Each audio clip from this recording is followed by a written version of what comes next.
여러분 안녕하십니까? 헬로티비 대구 경북 뉴스입니다. 대구 경북 코로나19 확진자가 126명 추가됐습니다. 30일 0시 기준 대구 신규 확진자는 85명으로 기존 집단 감염군에서 발생한 연쇄 감염이 이어지고 있습니다.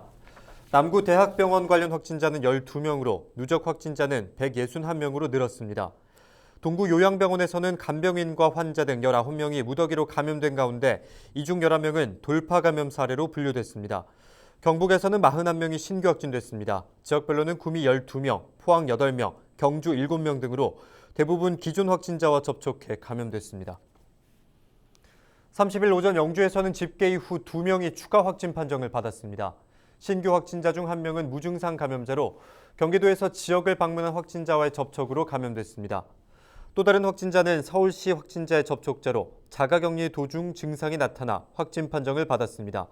이로써 영주시 누적 확진자 수는 136명으로 늘었습니다. 경주시민 특별지원금이 다음 달 9일부터 지급될 전망입니다.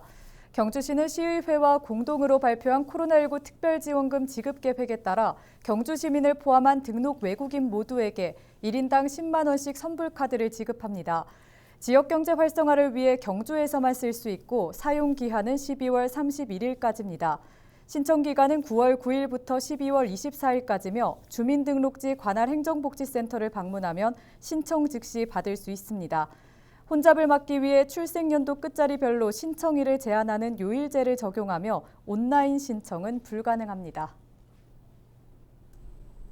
한 주간 발생했던 뉴스를 재정리해보는 시간입니다. 지난 한 주 동안 주요 이슈는 무엇이 있었는지 이상원 뉴스민 기자 통해서 이야기 나눠보도록 하겠습니다. 화상 연결합니다. 안녕하십니까?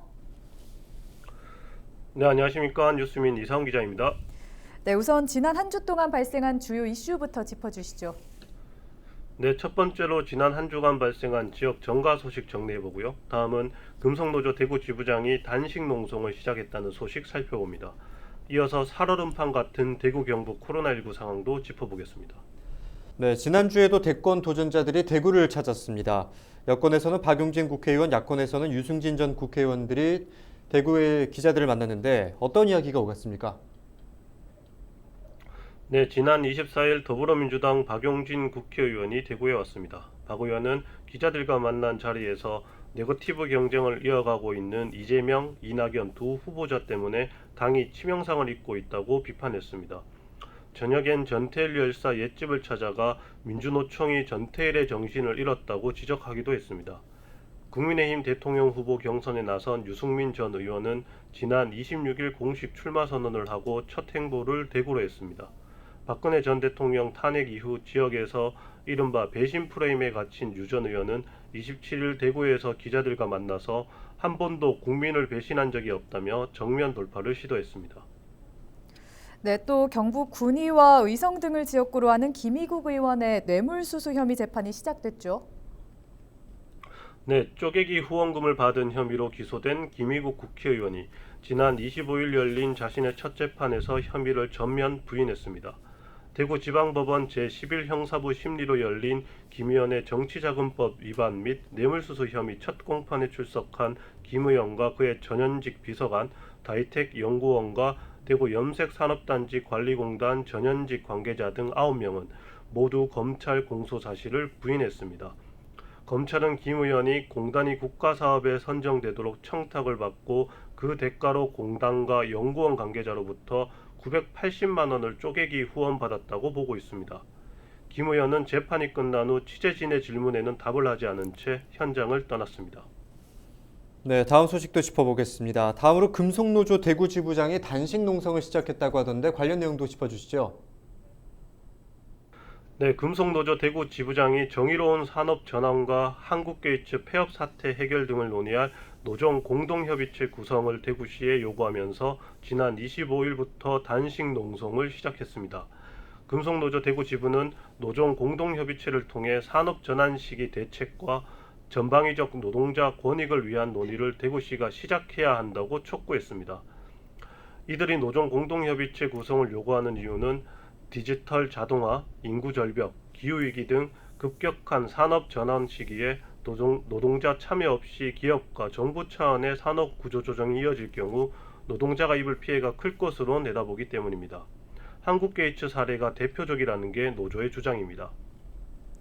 네, 끝으로 대구와 경북의 코로나19 확진자가 늘었다 줄었다를 반복하면서 살얼음판 같은 상황을 계속하고 있다고요? 네, 대구와 경북의 코로나19 확산이 조금 줄어드는 기미를 보이다가도 대규모 집단 감염이 잇따라 발생하면서 긴장을 놓을 수 없게 하고 있습니다. 대구는 지난 22일 주간 평균 확진자 46.9명을 기록하면서 3단계 기준 아래로 잠시 내려가기도 했습니다. 하지만 지난주 대구 가톨릭대 병원을 포함한 의료기관 집단 감염이 다수 발생하면서 25일 하루에만 확진자 101명이 나와 다시 긴장도가 높아졌습니다. 경북은 지난해 초반 코로나19 환자가 대량 발생한 후 비교적 안정적인 상황을 유지했지만 8월 들어선 청송을 제외한 모든 시군에서 환자가 발견되는 등 어려운 상황이 연출되고 있습니다. 지난 한 주 동안 경북에선 평균 52.7명의 환자가 확인됐습니다. 네, 지금까지 이상훈 뉴스민 기자와 함께했습니다. 고맙습니다.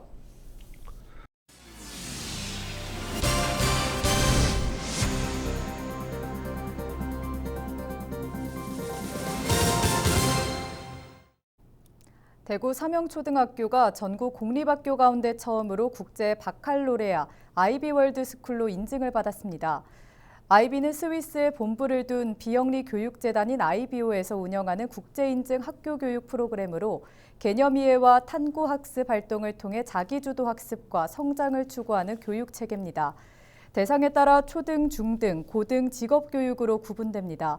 삼영초는 지난 2018년 대구시 북구 사수동으로 이전하면서 아이비교육 관심학교로 지정된 뒤 아이비교육 프로그램을 운영하기 시작했고 지난해 아이비 후보학교로 정식 지정되면서 본격적으로 평가 준비에 들어가 1년여 만에 공식 인증을 받았습니다. 강은희 대구교육감은 아이비 프로그램을 점진적으로 확대해 공교육의 질을 높여 나가겠다고 밝혔습니다. 아이비 프로그램을 통해서 학생들은 깊이 있는 탐구 학습과 스스로 자기 주도적인 학습을 통해서 미래에 필요한 역량을 배양할 수 있을 것 같습니다. 앞으로도 이러한 교육 시스템이 좀 더 보급이 되어서 초, 중고를 통해서 제대로 된 보편 교육을 받게 된다면은 아이들이 모호하고 불확실한 미래를 이끌어갈 수 있는 성장 동력을 영천시의 지난해 합계 출산율이 경북도 내 시단위 중에서 가장 높은 것으로 나타났습니다. 2020년 합계 출산율은 1.358명으로 전국 평균인 0.83명, 경북 평균인 1명보다 높았습니다. 합계 출산율은 여성 1명이 가임 기간에 낳을 것으로 예상되는 출생아 수로 지난해 영천의 전체 출생아 수는 570명입니다. 영천시는 출산 장려금을 최대 1,300만 원까지 확대하고 분만 산부인과에 이어 산후조리원을 개원하는 등 출산할 수 있는 기반을 조성하는 데 힘을 쏟고 있습니다. 네, 경주 금장사거리에서 동대 유치원까지 왕복 2차선 도로가 4차선으로 확장 개통됐습니다. 이번 개통으로 주거 밀집 지역인 경주시 현곡면, 금장리 일대 만성적인 교통 정체가 해소될 전망입니다. 경주시는 동대 유치원에서 동대교까지 신규 개설 구간도 착공을 앞당겨 2023년 12월 개통을 목표로 토지보상 협의에 들어갈 방침입니다. 성광 성냥공장을 기증한 고 손진국 사장의 유족에게 의성군이 감사패를 전달했습니다. 이번에 기증한 성냥공장은 의성읍 도동리 공장 부지 2,300여 제곱미터와 공장 건물 13개 동, 공장 설비 190여 개 이릅니다. 지난 2020년 작고한 손 사장은 유족들에게 공장을 의성군에 기증해 관광자원으로 활용하거나 문화유산으로 보존해달라는 유지를 남겼습니다. 성광 성냥은 국내 성냥 공장이 모두 문을 닫은 이후에도 2013년까지 가동했으며 지난해 폐산업시설 문화재생사업 대상지로 선정됐습니다. 저희가 준비한 소식은 여기까지입니다. 저희는 늘 지영민과 함께하겠습니다. 함께해 주신 여러분 고맙습니다.